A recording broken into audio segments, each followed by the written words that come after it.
Hi, how are you doing, African diaspora? It's your favorite attorney, Attorney Ali Booker. And today we are going to speak about the lawsuit that the gentleman in Kentucky filed, okay, due to discrimination because at the jail, they made him cut his locks, okay? And so I want to discuss the legal ramifications of this because we do know that there's a Crown Act that was passed. And this is something that affects all of us in the African diaspora. We as blacks and browns have different texture hair and different types of hair. We do all types of things with our hair. We lock our hair. We have braids. A lot of women have hair weaves, etc. And these things are indicative to our culture, okay, and to many of our religion. And so the issue behind it is that it is a First Amendment violation, okay, for you to force a person to cut their hair, okay, due to their race. Generally, it's race, okay, or their religion. And you cannot force them to do this, stating that you have some government interest that you're upholding and forcing them to do this. So let's go a little bit more in depth with what happened with this particular gentleman, okay? In Kentucky, a black man sued the facility. His name is Carlos Thurman. He's 50 years old. He's a Rastafarian. And he was forced by the officials at the North Point Training Center prison to cut off his locks. Sorry. And we know that that locks are a hairstyle commonly worn, okay, by Rastafarians as a symbol of devotion to their creator. And they're commonly worn by African Americans, okay? It is a huge, and especially now, guys, with natural hair, it is a huge, it's becoming a big deal, okay? So this gentleman made him cut it. This gentleman was made to cut his locks off, and so he is now sued. The American Civil Liberties Union, ACLU, have brought this claim on his behalf. And what they're doing is attempting to move forward. In my opinion, they're attempting to advance the Crown Act because the legislature, United States legislature, has not been able to do so. This bill was basically brought about in 2019, and the bill has passed in the House of Representatives. It has not been before the Senate to be codified, and that is the issue. It's being held at the Senate. And we all know that there is an issue with respect to the Senate and who holds the majority.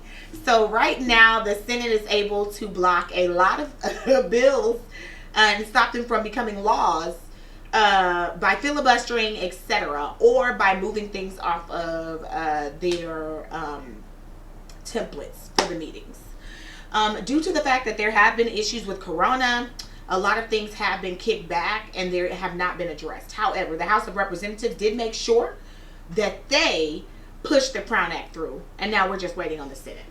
So now that we're waiting on the Senate, this gentleman has come about. He was arrested. He was imprisoned. He was forced to cut his locks because he was being transferred to another facility. And in this particular jurisdiction within Kentucky, they state that, the policy states that if inmates have hair that makes it hard or difficult for them to search through it when they are being transferred to another facility, placed in solitary confinement, or appearing in court, this hairstyle must be done away with. And so in this particular case, the only way that you can pretty much do away with that hairstyle is to cut it.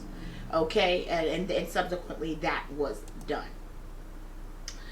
With respect to passing a bill into law, guys, there are many ways that you can get laws passed. Although they can only be passed in and through the legislature, there are ways to get them recognized. So the ACLU is very smart. What they are using is the First Amendment, guys. The First Amendment, freedom of speech amendment, to challenge this particular law. And the argument behind it is you cannot mess with the rights of the United States citizens that are guaranteed to them underneath the United States Constitution. Okay? If you are going to abridge someone's rights underneath the Constitution, you have to make sure that there's no other way, okay, that you can further the government interest, okay, other than to violate or abridge these constitutional rights, and it will only be in certain circumstances. So the issue before the court right now, federal court, is whether or not this policy is met with strict scrutiny, meaning met with very close eyes, okay, and whether or not that court is going to determine that there is no other way that this hair can be searched other than to cut it. And if so, we have to make sure that the government interest is really a big government interest that we are trying to meet. So this is the argument behind it. The argument behind it is that there is a very severe government interest, okay, within making sure that contraband is not disseminated or distributed in and through jails, disseminated or distributed in and through court systems or otherwise. It's for many reasons. Number one is for the protection, okay, of other inmates, of the staff, and of the court personnel when a person is going to court. When a person is in solitary confinement, they want to make sure that they're not able to get their hands on any contraband that they can use to possibly hurt themselves.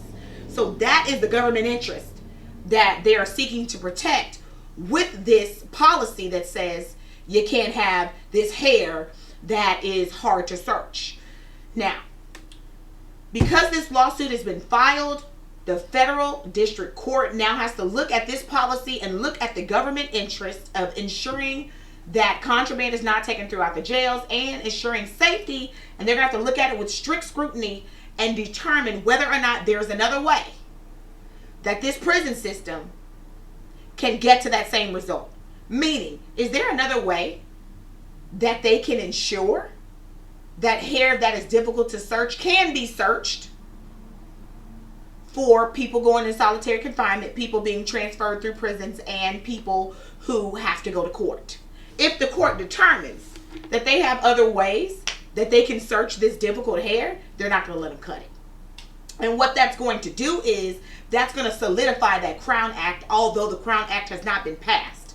It's going to solidify the Crown Act in and through what we call stare decisis, or on the judicial branch, because the judicial branch interprets the laws.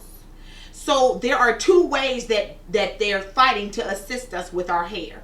One is through the Crown Act, and because it's going slow, now that they have cut this gentleman's hair, they're using that avenue to push through. Because even if the Crown Act has not been codified, this finding is going to be very important, because the rest of the courts will have to follow it. And at that point, the court is going to say whether or not they believe that there is a true government interest in cutting black folks' hair.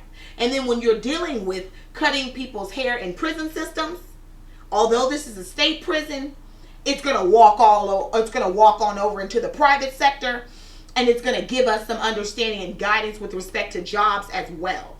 Okay? So this is a huge landmark case that we all need to be paying attention to. It affects all of us. Okay? If you guys have any questions, comments, or concerns, put them below.